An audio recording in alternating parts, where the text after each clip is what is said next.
All right, we're back here.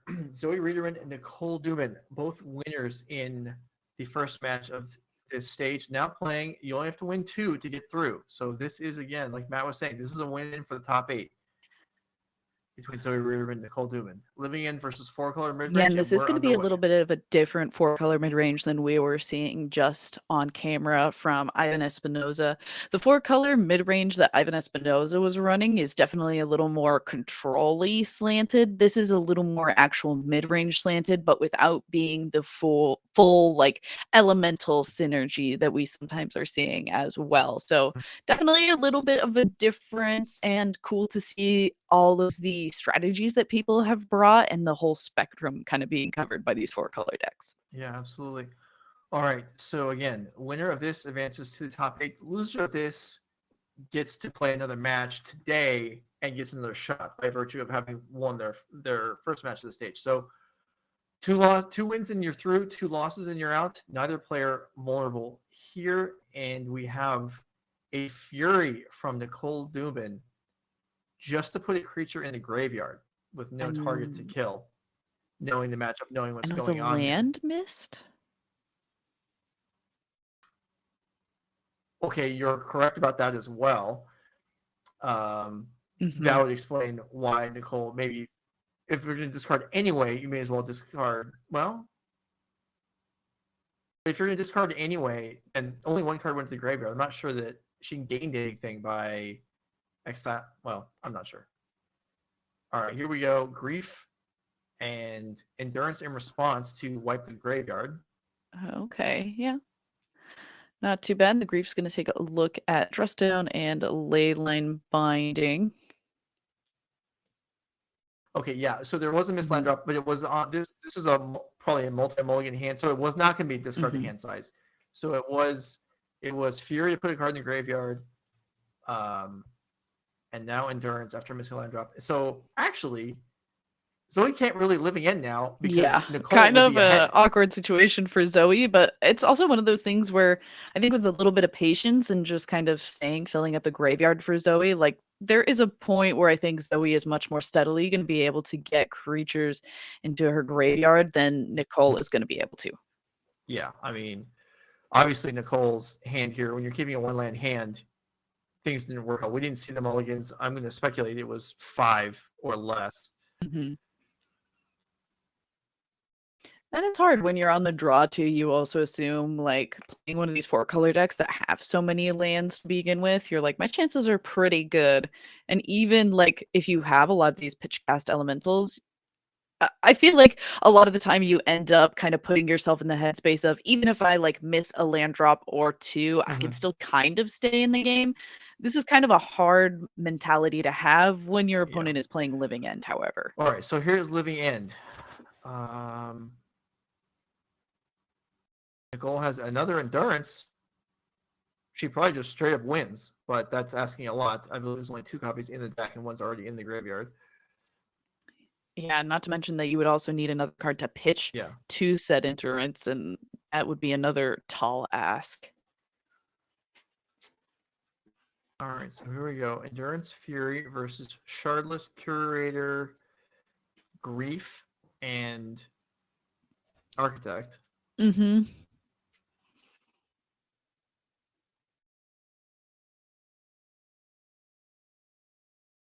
And we have multiple triggers on both sides. I was about to say, I initially figured that the rearranging was figuring out which triggers are going when and where. Sure. All right, Curator gets blasted by the Fury. Endurance targets Nicole's graveyard and puts down Dress Down and its Lightning Bolt and Leyline Binding are remaining in hand. And Leyline Binding is going to be taken away. Nicole's like, put 3 lands. Put 3 lands. I mean, this is unusual. I mean, Zoe still has cards in hand, whereas Nicole is probably not going to be a lot of cards in hand actually.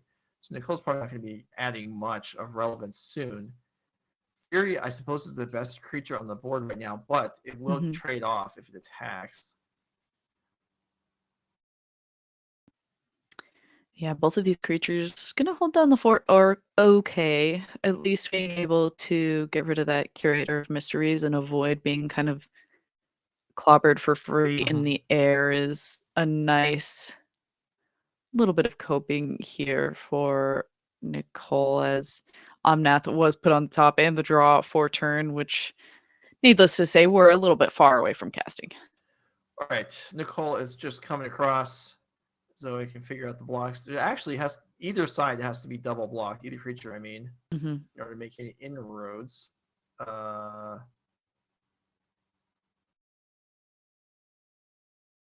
It looked like they look like two one-on-one blocks, which would make sense if Zoe was going to follow. Yeah, I was about to say the exact same thing, and that's going to be the choice. Yeah, no, this is absolutely this is pretty cool. Fetch, no, okay. So Charlotte's going to attack for 2, and then Zoe will wipe out Nicole's board with a second living end.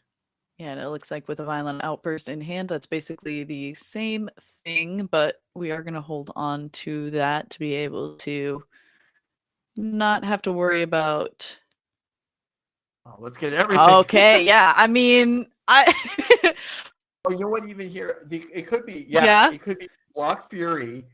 First strike damage, it dies, and then cast. it. Yeah. Upper, and you don't even take the 3 damage from the endurance. Yeah, I was gonna say cool. That's exactly what Zoe is trying to make sure we know is happening. Like, you gotta know that I'm doing this thing. First strike damage. I'm trying to get as much value from this Violent Outburst into living end as possible here. Yeah, well, the value ended up being winning the game, so that is about the max you can get. And Nicole Dubin will try and keep more than 4 or 5 cards open in hand in game 2. Meanwhile, players are looking at the deck list. Let's go ahead and do the same, as that was a fairly one-sided game 1, even though it still had some play to it. 4-color mid-range from Nicole Dubin. Played humans with Tomic and Pioneer. And here we have 4-color mid-range in Modern, doing pretty well on the day. Looking to pick up one more match. Yeah, we were kind of talking about like the importance of Nicole's choices for having Tomic in that Pioneer, which I'm sure y'all have talked about a lot, so I'm not gonna like talk much more other than saying nice heads up decision that was coming from Nicole. And now let's see if we can see any other heads up decisions in this 4-color mid-range deck, especially in this sideboard. It seems a little bit difficult that we're probably just going for something like those surgical extractions. Endurance, Chalice the Void is certainly a winner, and probably maybe going for the Supreme Verdicts, but it feels like that's always a spooky place to be in if you're just trying to hope on a Supreme Verdict taking out the first living ends creatures.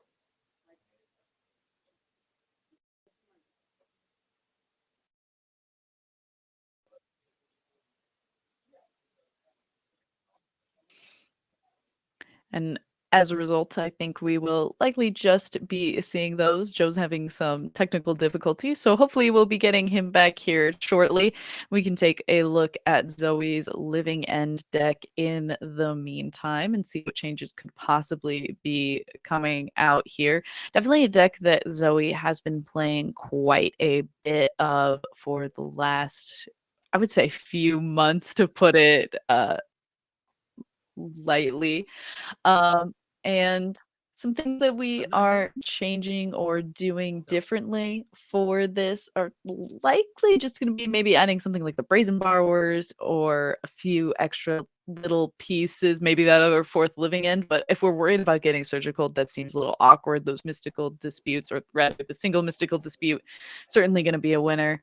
And subtlety could be quite good at slowing down some of the planeswalker or creature aspects that we're going to be seeing from Nicole's deck.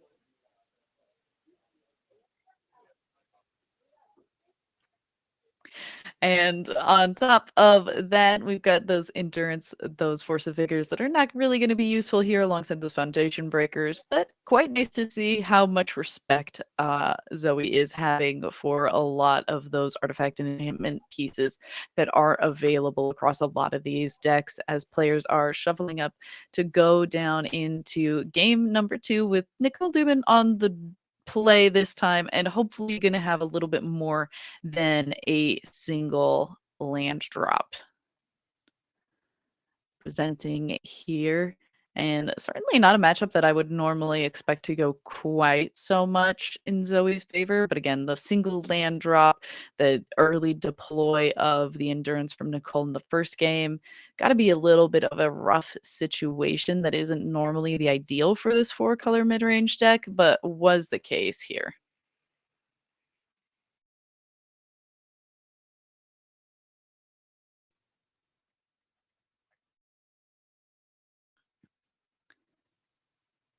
Opening hands being drawn. Hoping for a little bit more land action for Nicole here. And so far, so good. Misty Rainforest is going to be the start here. We'll see if Zoe's going to be able to set up anything to quickly amass creatures into that graveyard.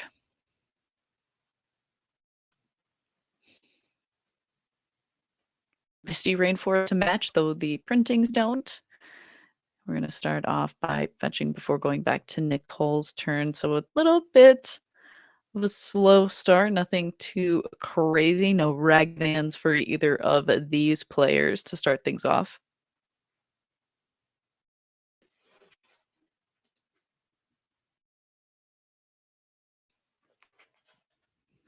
Nicole making sure the land that's going to be picked from the deck is going to match up very nicely with the cards in hand. Something that you do have to be a little bit careful of, as that can be kind of a deadly mistake for a lot of these 4 and 5 color decks that exist.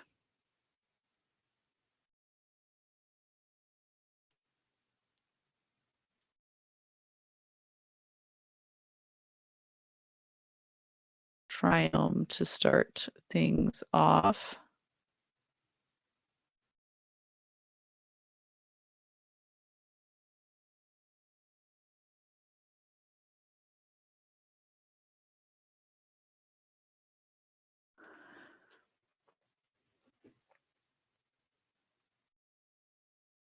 Fetch number 2, and if I had to guess, would imagine this is going to be a run-in 6 for Nicole here. We didn't wait for you. What do you mean? You're still quite quiet. But I do hear you a little bit better than I did before. Run-in 6 is going to come down for Nicole quickly be able to gather up one of those fetch lands.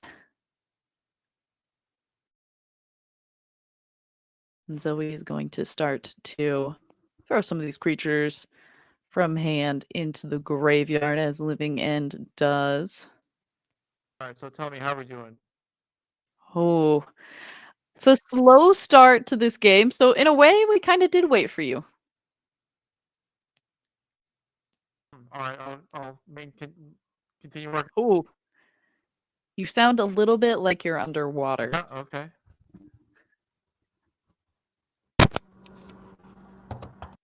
Talk now. Okay, how about this? That sounds at least like we can hear you. Welcome back. I was here. I was just bluffing. I've been here the whole time. I just wanted to see how you would do on your own. It's a test. uh. All right. So what do we miss? How are we at here? It looks like. All right. Slow start so far. Nicole at least has been able to make land drops, and run-in 6 here to help out with that. And the follow-up that Zoe has been able to put together is pitch casting these architects to this grave to take a look at the hand. And I believe that's a surgical extraction that is the most left side card. Wow. So surgical maybe is not great against Living End. It's certainly okay. Teferi, however, is great, is tremendous. I wonder, it was surgical do you? I mean, I suppose it depends on the scenario. Does Nicole choose to take out Zoe's best creature in the graveyard, or do you save it and use it to hit the living end itself, so that a second one can't be cast later on? Yeah, I think it's kind of hard to pick. We did see that Zoe was going for like a small first living end and then going towards doing a second bigger one in the first game. So if that's a play Mhm. pattern that you might be used to seeing Zoe do, that could be a decision that is more likely to get made, especially like you might just have to be trying to play a long game now that you've lost this to Fairy and maybe can't stop the first Yeah. one. Well, certainly losing that to Fairy hurts. I'm sure that's primarily the reason why Nicole kept the hand, even though obviously Man 6 is good too. But Zoe's graveyard isn't too, hasn't had time to put a bunch of creatures in the graveyard yet. Yeah, not as much as we would imagine Zoe would like to see, and not seeing a lot of kind of these lands being shocked in and like quickly cycling through a lot of things does make me a little bit concerned for what's in Zoe's hand. Wonder what's the fewest amount of creatures that Zoe can feel comfortable living ending for, and having to win the game off of. Is it 3 or is it 4? Oh, I was like, I don't know if the 2 creatures are good. Like if you get like a sky turtle and like a curator of mysteries, I don't think Yeah. that's too bad. Like if No, you got 2 flyers. yeah, 2 flyers certainly would be good. Yeah. All right. So Nicole picks up a companion here.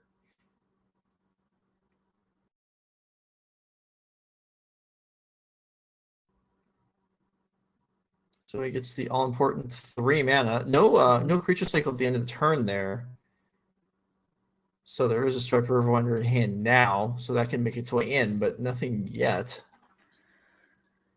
Yeah, and we have another run in 6 in hand in that surgical for Nicole, so not too much happening, unfortunately. Oh, just kidding. I mean, that's certainly going to help. We didn't get the Teferi to stop the living end, so let's see if we can go ahead and Chalice of the Void. But Zoe says, I don't really want that to happen. Was going to go for the Force, but instead is going to cycle the Striped River Winder first, cycle a few more things just to be sure, and then Yeah, go okay, for that's the experienced Force. play there. Not hard casting Force Negation. Instead, spending the mana to put a couple creatures in the graveyard first, then pitch cast. Card disadvantage, but who cares? Zoe Riederman doesn't mind. Now there's more creatures in the graveyard. That's where her advantage comes from.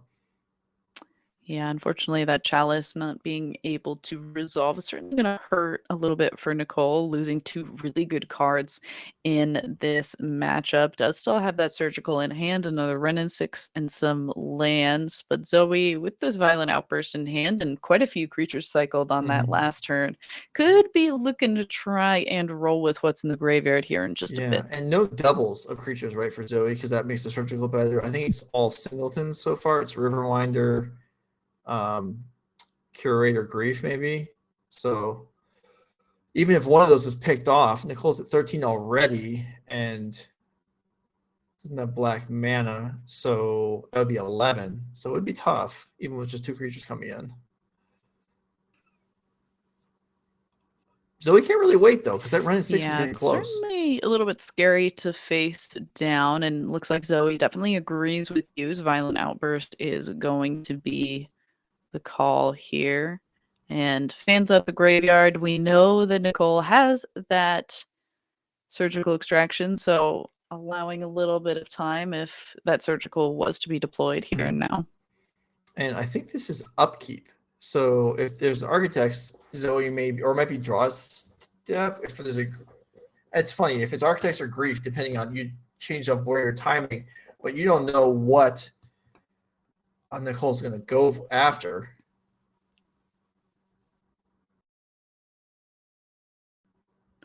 I was a little bit scared when we saw the surgical extraction come down, and then the first thing that got moved was a Force of Negation, and I was like, did we surgical Force of Negation? We did surgical Force of Negation. Okay. So that would suggest Nicole has an answer already for the creatures. And doesn't want it to be countered. That would But be my guess as well. Supreme Verdict can't get forced anyway, so interesting. Well, we'll see. Maybe it's more creatures than we realize, or Nicole's hand is worse than we realize and doesn't think she'll be able to handle it anyway. Or maybe we're getting rid of the forces and then now we're going to counter the living end. If Nicole herself the had to other counter. thing could be people worried about endurance being protected, and it looks like that is going to be it. It is endurance, yeah.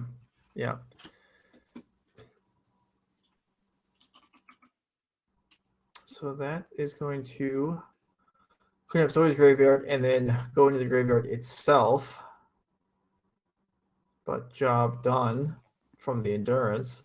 Yeah, but I don't think we Force of Negations is non-creature spell. So if we were worried about endurance being taken out, we didn't really need to jump on the Force of Negations then and there. I want to agree with you. I imagine we're missing something because I do agree with you that taking Force Negation there didn't seem particularly relevant, but we're probably overlooking something. All right, Ren 6 picks up Wooded Foots. Here's another Chalice. Ren 6 at 7. Well, now he's. Oh yeah, I was about to say, if you're also problems. trying to protect the Chalice of the Void that you know is in your hand to come down later, then I certainly understand just taking the moment to go for it. So is able to do that. And Nicole with a nice rally there after that first game and nicely being able to make sure that companion doesn't get shuffled into the deck. Always a little bit scary when your commander gets shuffled in. So got to make sure different sleeve and able to pick out those differences. So Nicole able to even us up to 1-1, but Zoe being on the play with this living in deck could be a little bit spooky for Nicole to have to face down in game number 3. Shuffling in companions, shuffling in commanders. I don't know about any of this stuff. I can tell you that I tried playing Tron with Gigantha, and I think I played 2 entire leagues before I realized it was actually there to be able to bring in. I forgot every single time. Oh no. Were there times where it would have mattered? I don't remember. I just know it never happened. Okay. All right. So living end for Zoe. We saw this before. In fact, if you've been following the NRG series or following Zoe, you've seen this deck all year, performing pretty well, pretty impressively. Some cards maneuver in and out, number of Colossal Sky Turtles, some of the sideboard choices, but the bulk of this deck has stayed consistent. And I was talking about some sideboard decisions, and I mentioned that Subtlety probably going to be kind of winners. Brazen Borrower could be a little bit helpful if there's enough things that you're interested in taking out, and the additions of Dismember and Mystical Dispute are certainly going to be pretty helpful in getting rid of some of the elementals that Nicole has in the deck. Yeah. I wonder. I'm not sure. So there's obviously Chalice is a big one. Chalice and Teferi. Unfortunately, Subtlety, Endurance, Force of Vigor, Foundation Breaker, none of those deal with both of them. Yeah. So definitely a rough situation. Yeah. But all right, players are presenting for game number 3. So let's see what happens again. Playing for a berth in the top 8. Winner is in. Loser still gets another shot in the next round. Chance at glory or going towards redemption? What will it be? Well, looks like we're keeping 7 on both sides. All right, we're in for a good one. Botanical Sanctum to start it off, and Zoe going to go ahead and cycle the Curator Mysteries to start things off.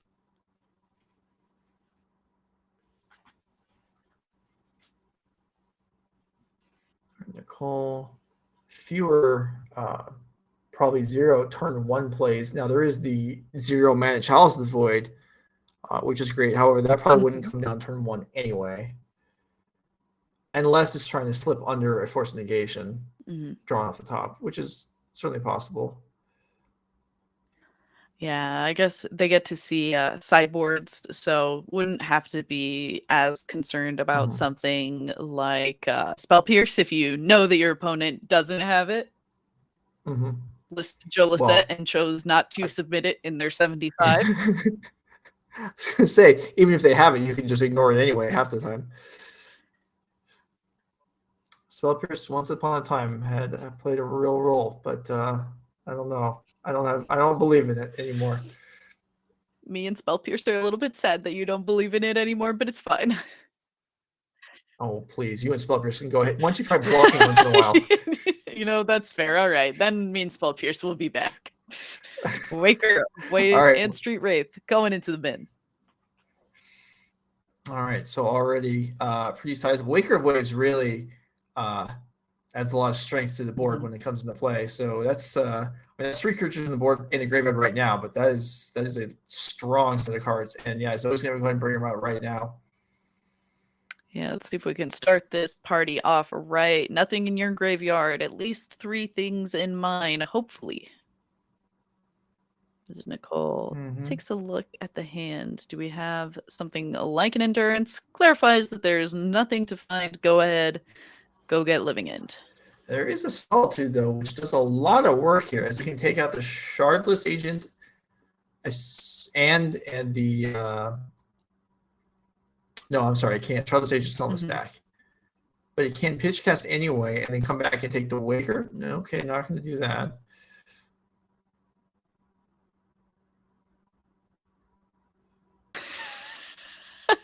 Chat hit you with, you know what would be a good card right now? Spell Pierce. I mean, I suppose. All right, here is a Solitude. Pitching to Fairy. So Nicole had the tools, just so he didn't give her any time. Yeah, it's going to go for that Waker of Waves. We'll gain a lot of life for Zoe at least. But hey, these creatures that remain are not too bad. The Ephemerate. Whoa. Beautiful to see. Yep. And you know, we'll take that one too. Well, I don't even think we're done yet. This is devastating. Yeah, you know what? You had 3 creatures in your graveyard. Now you have 3 exile. How do you like that? But Zoe's got a lot of life. That's true. That's true. I'm sure she's not feeling like that was a good exchange, but you're right. There is a consolation prize. Yeah, and at least Solitude being able to get Nicole back some life as well. So hopefully we can be on a little more even playing field in a sec. Our last game actually did come down to sudden death. This one, though, both of those first games went pretty fast. So I don't imagine we're going to get there this time. Though Zoe and Nicole could surprise me. Man, most people are just agonizing about the possibility of sudden death happening again. You're just waiting for it gleefully? You want to see it? Yes. I don't it's a different structure that I'm excited about. Yeah. Sure. All right, Nicole double fetching here. See what she's looking for. Teferi, I pitched 2 Solitude with Ephemerate in hand, and that made sense. But I imagine any other white cards in hand were probably less valuable than Teferi. So either maybe there's another Teferi or whatever this follow-up is isn't white. I had a moment where I was, yeah. Alternatively, I don't know what I'm talking about. I also had a moment just where I was like, where did all Nicole's lands go? And then we're just fetching twice. So also shocking twice. So don't worry, Zoe. Sometimes these 4-color decks do all the damage for you. And there is another Teferi. Will this one be able to come through? Cycle Street Wraith in response, and Force and Negation came off the top. Okay, all right.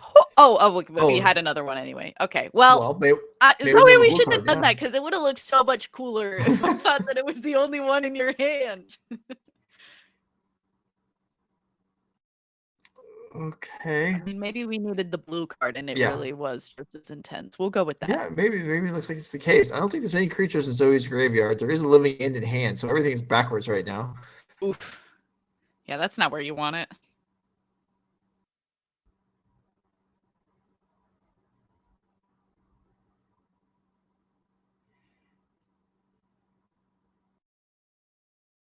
Okay, pass over, and Nicole draws perhaps Veil of Summer, and also has Iteration in hand, so certainly some cards with some staying power here. Here comes the Iteration.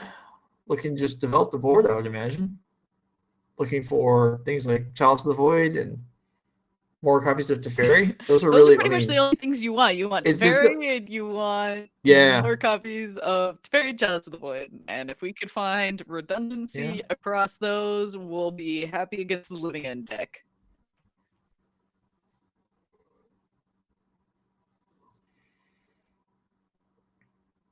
yeah. Endurance good too. Land drops into more card advantage. Yeah, it is a matchup where from Nicole's side, it is very clear what you want. Not necessarily what order you want to play things in, what's worth pitching and sacrificing, but it's very clear what cards you want to see more copies of. That's a really good point to make. Oof. Yeah, that's a... Okay, there's a Chalice. And then, yeah, just like the Mishra's Bauble iterations, they're always so frustrating because they're free. And this is even worse because not only is it free, it's not like cantrip, it's devastating hate card. And it looks like one of the cards also that we're choosing where it's going to go is an endurance. So yeah, clear what you want, just hard to decide where things are going. I think the other one's a Renin 6. Yeah, the other one was Ren 6. Yeah, in fact, the Ren 6 might actually have been the choice. And it looks like we are going to go ahead and make sure it was an exile. Now it's on the field. 4-0, yes. Okay, so you have another Force or Boseiju or Sky Turtle, something along those lines at some point. Nicole debating an attack here. Obviously, trading Solitude damage for Charlotte's damage back and forth is favorable for Nicole, but Zoe's not going to let that happen. She's going to block immediately, and there you go. Yeah, sure, no problem. I'll add creatures to my graveyard, says Zoe. Gain a little bit of life for Nicole. Consolation prize, and not having land drops is not exactly where you want to be for these 4-color decks. We saw a very long game that Ivan played against Andrew Allenbogen last round, and we got to see just how important and also great it gets to be when you have 5+ lands and get to kind of continuously just hard cast your incarnations. You get to do some fun things with Omnath. Like, it's a good time if you got a lot of lands. And Nicole, I don't know, we maybe anchored some lands. She did take that. We think she took that Ren 6 off the iteration, so they should start flowing next turn. Yeah, soon. And then once it starts, then they probably won't stop. It'll just build and hit all the land drops. Unless Party don't stop when Renin 6 is on the table. That's right. More lands though for Zoe. Cycles just once and then says that's good enough for this turn. Going to continue to hold on strong as expressive iteration number 2 comes down for Nicole. Maybe hoping that another land will be available off of this, and then we'll be able to follow it up with Renin 6, and looks like at least a stomping ground. The iteration you've been cast here makes me believe that we actually were incorrect. The Renin 6 was actually the one that went to the bottom. And it was the endurance that we got? Maybe. Drawing a land would also make that a possibility, like you were saying, but I feel like if we took the Renin 6, we probably would have played it. So, okay, or there could be another endurance in the hand, and Renin 6 was held back because it's green. And that's why the iteration was cast there. Without full information on the hand, it's easy to speculate and be wrong, but certainly there was something or other that led Nicole to make the choices that she made, but it has resulted in her applying no pressure, but behind one wall of defense against Zoe just having expended a fair amount of resources and hit a bunch of land drops. Oh, nope, there's the Renin 6, so was available and is going to be the thing to try and come across. Does resolve, so we do get to gather up some lands from our graveyard here. You don't want to take a shot at Zoe. I mean, it's only 29 points. The Renin 6 will get there eventually. You probably attack a couple times. You don't want to start the clock. You're all worried about sudden death. You can't let the life totals get out of control. Honestly, we've got half of Zoe's life total, so if I was worried about sudden death, I think that I'm sunk already. Yeah. All right, Charlotte's Agent with maybe one creature in the graveyard, but also Chalice the Void on the board. So this is just a 2/2 that is hoping to attack Renin 6, which is an understandable position for Zoe to try and push, but this is not a good sign. Yep. Now flipping over a lot of cards to find a living end here. Subtleties did come in, those foundation breakers as well. Would be nice to see one to get rid of this Chalice of the Void, but went for it, and no living end because of said Chalice of the Void. So Zoe's not gonna has the option to cast it, throw it in the graveyard, but not interested in doing that. Just gonna leave it in the bottom portion of the deck, which is honestly right where you want it to be in the first place.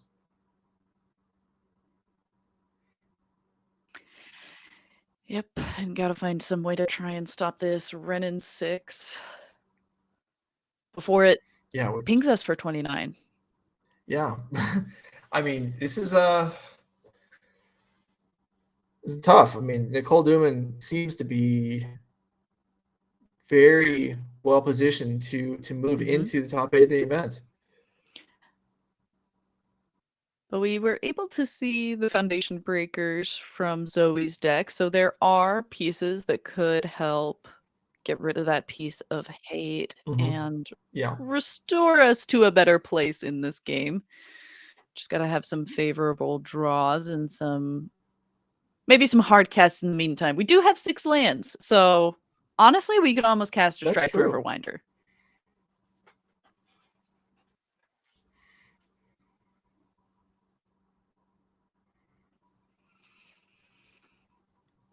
Continuing to tick up with this Renin 6, continuing to make land drops. Finally, something Nicole is likely excited but no defense to be against your doing. Starless Agent as of yet. That's true. And as of yet. Comes across. Can it connect with Renin 6? Looks like there's a Solitude in Nicole's hand, so probably not.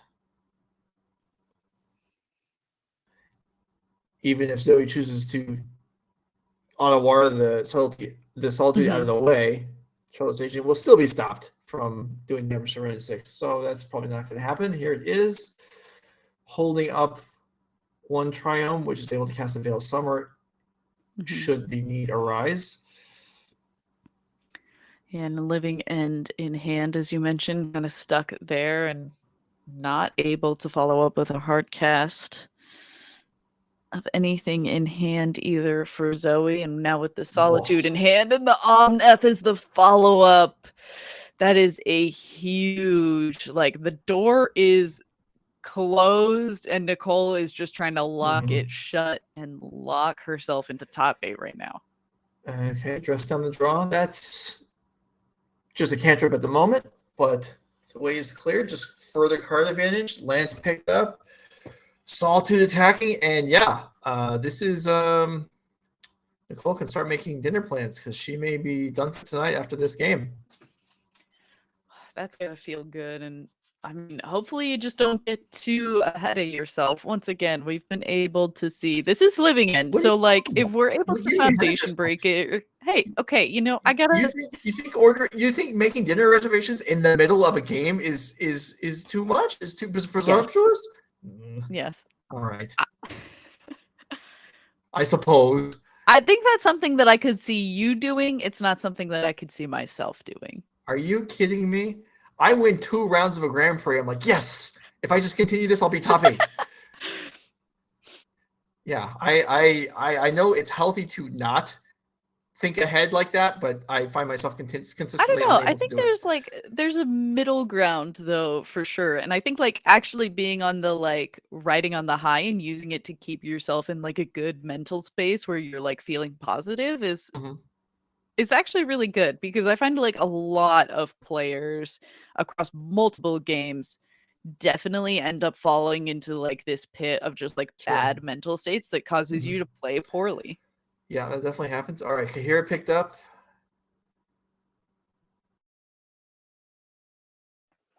And in there. And Veil of Summer is still available.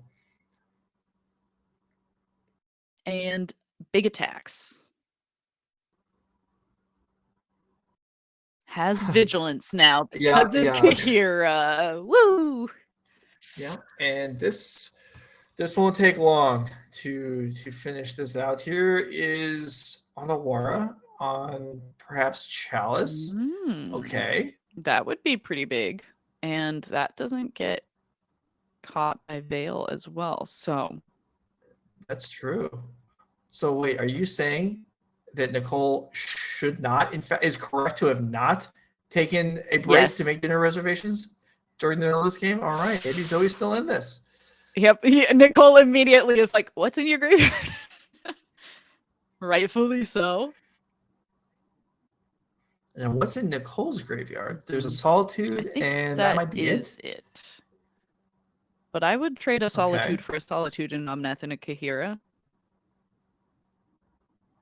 Well, when you put it that way, yeah, I suppose I It's would also too. trading for our best creature, but then we're gaining more life. Gotta find the light at the end of the tunnel here.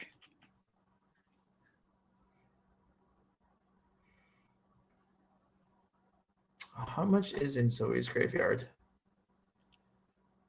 I don't think I was quite able to make it out. I don't think it's a lot. Yeah.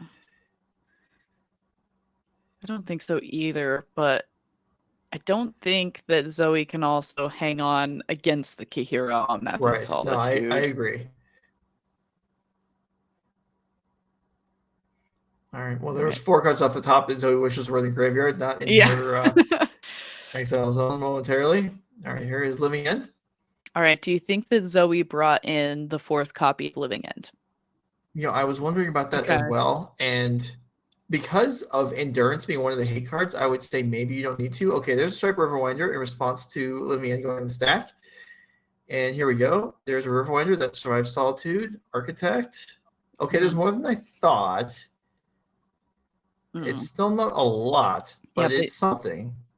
Yeah, Zoe could get this game back under control. You made a good point that thankfully the Riverwinder that would normally be the thing that you would want to hit with Solitude does have hexproof, so it is going to be safe, and luckily it's only going to be one of these smaller creatures that's going to get picked off by the Solitude. Yeah. I was not worried about the clock 5 minutes ago. I am now aware that we're moving through this round. I don't know how much time is remaining. It's probably a decent amount still. All right, we've just been informed there's still 15 minutes left, so we should have no trouble finishing this game to its natural outcome, which, much to, I will admit, my surprise, is somewhat in doubt now. Especially if we're worried about Zoe not having brought in the last copy of Living End, because we know that 2 have been used and 1 is in hand. Right. Well, an Endurance could push the other ones back into the deck, although I guess there's no reason for Nicole to play an Endurance now. Solitude going to go attacking, get blocked by Street Wraith. All right.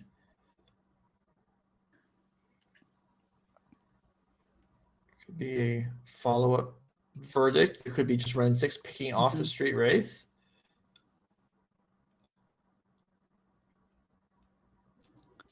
Yeah. The Supreme Verdicts for Nicole are also in the sideboard, and it's it is one of those things where it does depend on how you think the game is going to kind of unfold.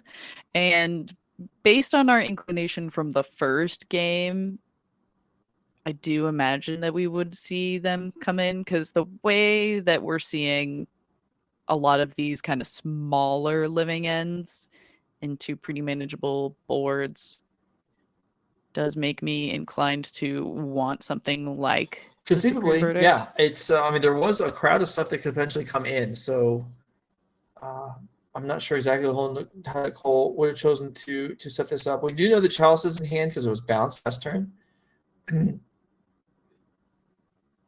Is that a verdict? I think that's a Supreme Verdict, yeah. Yeah, based on Zoe's actions, it is. I'm not sure which secret lair that one is, but yeah, I would have preferred the Chalice to come down before the Verdict, because Zoe could Violent Outburst again right now and get all her creatures back in response to the Chalice there. So that probably should have come down before the Verdict. But okay, Nicole gets away with that. And let's see. Now the onus is on Zoe to make something happen here. This Red 6 is going to ultimate if Nicole wants it. And Zoe might be checking things out in the graveyard right now, saying what actually is in here. All right. I believe that Mhm. It's a lot of cards. And we've been Yeah. told that there's about 15 minutes left. So yeah, this game should come to its natural conclusion, taking a look at both of the graveyards. And yeah, Zoe's getting into a worse and worse place if Nicole's graveyard comes back as well. Yes, that is definitely true. Even if there was another living end in the deck. It's all right, so we have our ad-libbed Run in 6 emblem. Okay. Run in 6 emblem, yep. All cards in my graveyard have retrace. Woo. Good luck. All right. Yeah. That doesn't say woo, it says W6. Are you out of your mind? I was just saying woo because I like having retrace. I know. But I saw the W6 and I was like, it's close enough. I can get away with this. Maybe that's actually what Becky thinks. Exactly. Maybe that's what Nicole. Maybe Nicole actually did write woo right there. All right, here's an iteration. Oh yeah, this is gonna get out of hand very quickly. Being able to basically every single turn kind of search through your deck like that is going to be very difficult. So there's a Teferi. Okay, that's a pretty good place to be in. Teferi on top of the Chalice 2 of the shields. Void? Yeah. All right, subtlety. Let's see if we can keep Zoe in this. Stop this Teferi. All right, subtlety on the job. There's a lot of lands in Nicole Dubin's hand, so maybe there's also an endurance in there, which there's enough mana to cast that right now. So this subtlety can get through and connect with Run 6 or Nicole's life total.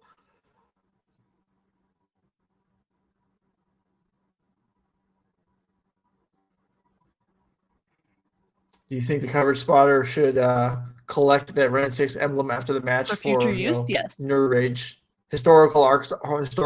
Oh, okay, or for future use. I guess that's true too.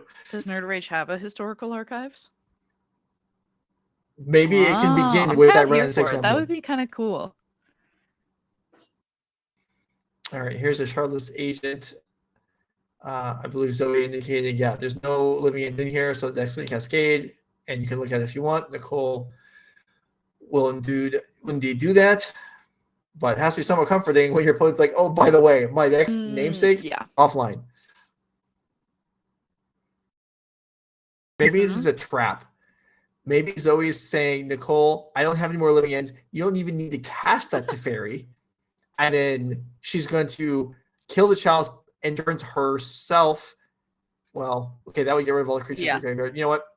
Zoe's in trouble here. I'm even fantasy hypothesizing about Zoe's line here, and it still ran into trouble. So, this. And we have a lot of options, including what I was informed of as a double Masters Supreme Verdict.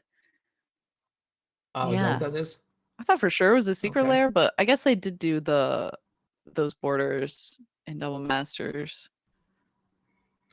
Okay, Supreme Verdict on retrace. There's all we need are creatures here for Nicole. How do you feel about planeswalkers instead? I mean, planeswalkers are great, but I like when the possibility does something, and casting sorceries on my opponent's turn I'm not too excited about here. Now, +1 shoot you for or -1 shoot you for damage on their hand. I can get behind that. Oh my goodness, there's really nothing to do here. Nicole actually doesn't have any offense at all. Oh, there we go. We actually we're retracing an emblem. Oh. All right, so good. Now we can put that blue paper in storage, and Nicole can just use the real emblem. All right, any creature will do. There's no risk here of Nicole being decked, right? I mean, this has been a long game, but there's still a good amount of cards left, and there's not. There we go. There's the offense that we needed. Yeah. Yeah, what's the silliest card that you could cast at instant speed? Because of Teferi Plus? I don't have anything. The first thing I thought was Quicken, but that's instant anyway, so it doesn't actually do anything. All right. Veil Summer will stop in grief looking at Nicole's hand. That Veil Summer's been there for about 15 minutes and it finally got to do something. Yeah. And is going to be the start of a turn where Nicole gets to start hitting with this Omnath. We're getting to get some lands fetched. Do we have lands still left to get in this deck? I feel like we got a lot of lands in play too. So far, so good. And start triggering this Omnath as well here. All right, here's an expressive iteration. Nicole's like, I'm not even going to bother tapping lands anymore. I've got floating mana from Omnath. That was a Boseiju in the hand. Here's an Eldar Call. All right. Is there some kind of fire-breathing dragon in the deck to finish things off even quicker? That'd be pretty cool. I'd be a fan. Fury is pretty close to a fire-breathing dragon.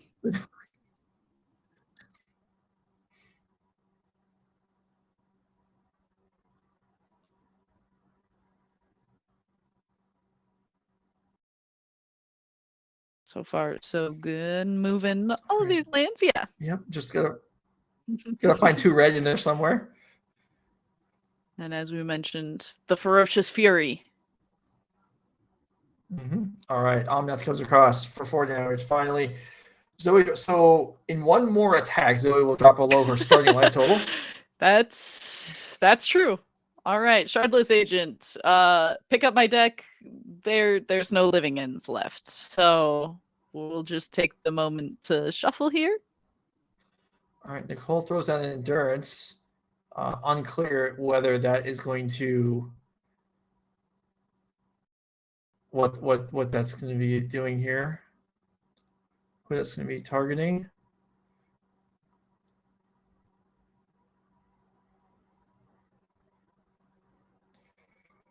All right. Well, now we have a respectable attack here. It looks like about 13 that can come across. Nicole's like, well, let me.